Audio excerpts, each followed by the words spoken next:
हमारा फोकस है पशुओं का स्वास्थ्य कैसे बेहतर हो। हमारा फोकस है गांव में पशुपालन के साथ ही मछली पालन और मधुमक्खी पालन को कैसे प्रोत्साहित किया जाए।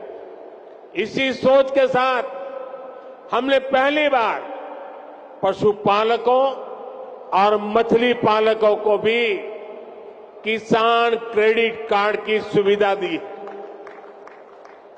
हमने किसानों को ऐसे आधुनिक बीज दिए हैं जो जलवायु परिवर्तन का मुकाबला कर सके। भाजपा सरकार राष्ट्रीय गोकुल मिशन जैसे अभियानों के माध्यम से दुधारू पशुओं की नस्ल सुधारने का भी काम कर रही है। लंबे समय तक फुट एंड माउथ डिसीज, मुंह पका और खर पका हमारे पशुओं के लिए बहुत बड़े संकट का कारण रही। इसी बीमारी के कारण हर साल हजारों करोड़ रुपए का नुकसान आप सभी पशुपालकों को होता है। इसकी रोकथाम के लिए केंद्र सरकार ने पूरे देश में एक मुफ्त टीकाकरण अभियान चलाया। इस अभियान पर 15,000 करोड़ रुपए से ज्यादा खर्च किए जा रहे हैं। इसके तहत 60 करोड़ टीके लगाए जा चुके हैं। हम 2030 तक फुट एंड माउथ डिसीज को जड़ से खत्म करने के लिए काम कर रहे हैं। साथियों, पशुधन की समृद्धि के लिए कल हमारी कैबिनेट की मीटिंग थी। कल जरा कैबिनेट मीटिंग हमने देर रात की थी और कल भाजपा सरकार ने कैबिनेट में बड़े महत्वपूर्ण निर्णय लिए। नेशनल लाइवस्टॉक मिशन में संशोधन करके देसी नस्ल की प्रजातियों को बचाने के लिए नए उपायों की घोषणा हुई है। बंजर जमीन को चारगाह की तरह उपयोग में लाने के लिए भी आर्थिक मदद देने का निर्णय लिया गया है। सरकार ने पशुधन का बीमा कराने में किसान का कम से कम खर्च हो, इसके लिए प्रीमियम की राशि को भी कम करने का फैसला लिया है। ये फैसले पशुओं की संख्या बढ़ाने, पशुपालकों की आय बढ़ाने में और मददगार साबित होंगे। साथियों, हम गुजरात के लोग जानते हैं कि पानी का संकट क्या होता है।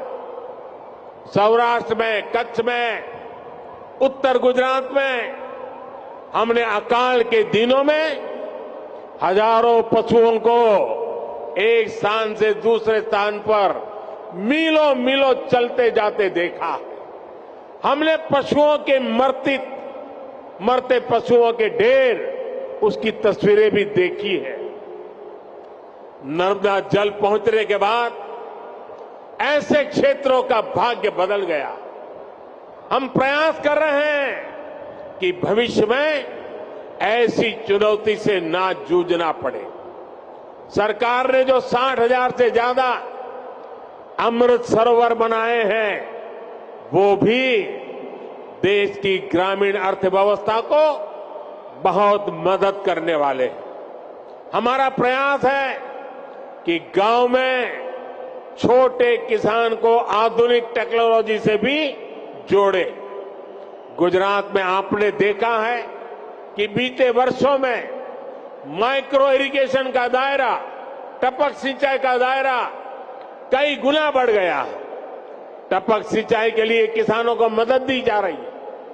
हमने लाखों किसान समृद्धि केंद्र स्थापित किए ताकि किसानों को गांव के निकट ही वैज्ञानिक समाधान मिल सके। जैविक खाद बनाने में किसानों को मदद मिले, इसके लिए भी व्यवस्थाएं बनाई जा रही है।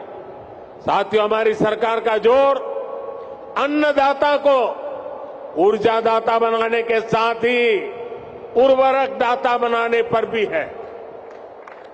हम किसानों को सोलर पंप दे रहे हैं, खेत की मेड़ पर ही छोटे छोटे सोलर प्लांट लगाने के लिए मदद दे रहे हैं। इसके अलावा गोवर्धन योजना के तहत पशुपालकों से गोबर भी खरीदने की व्यवस्था बनाई जा रही है। गोबर से जो हमारे डेयरी प्लांट हैं, वहां बिजली पैदा की जा रही है।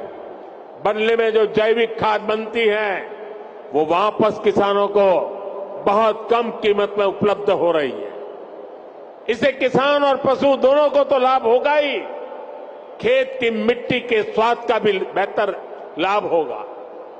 अमूल ने बनासकांठा में जो गोबर गैस प्लांट लगाया है, वो इसी दिशा में एक बड़ा कदम है। साथियों, हम ग्रामीण अर्थव्यवस्था में सहकारिता का दायरा बहुत अधिक बढ़ा रहे हैं। इसके लिए पहली बार हमने केंद्र में अलग से सहकारिता मंत्रालय बनाया।